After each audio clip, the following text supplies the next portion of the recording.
realities of playing the violin. Listening is a vital part of practice. Okay? So, when we say listening, we cover so many things, di ba? Kasi it's also an art how to listen to music or whatever you're doing properly, di ba? So, pinag-aaralan din siya. We have to develop the skill to be able to identify things, whether that's articulation, proper intonation, di ba? Habang tumutugtog tayo, nakikinig tayo, and also away from the instrument, how we actually listen. So, it's actually a quick way to practice, di ba? Sabi nila, when you listen to recordings, whether of yourself or others, you get ideas that could come in na pwede mong gamitin sa playing mo.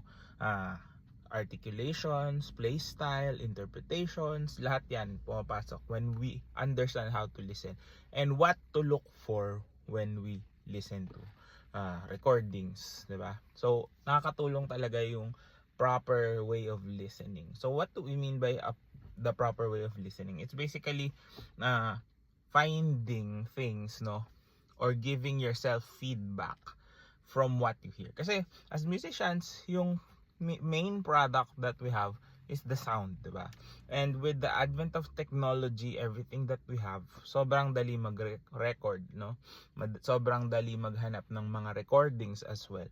So we have to take advantage of that by developing our ears to be able to be sensitive enough to hear things that we actually need.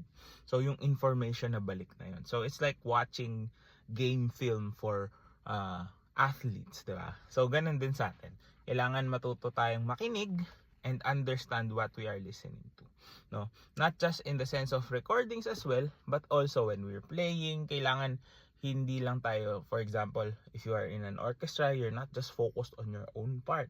You should also understand what's happening around you, no? Kahit solo mo, di ba? You have to understand how your instrument projects, how your pianist will react with you. So, it's an important skill that I think not a lot of people talk about. Hindi porket musician ka, tugtog lang ng tugtog. Sometimes you have to take a step back, hear yourself from a different perspective, no, whether that's a recording or a past recording or a recording of other people para meron kang fresh new ideas. So marami siyang magagawa if you understand how to listen properly and actually take in feedback coming from a different perspective. So follow for more and I'll see you on the next one.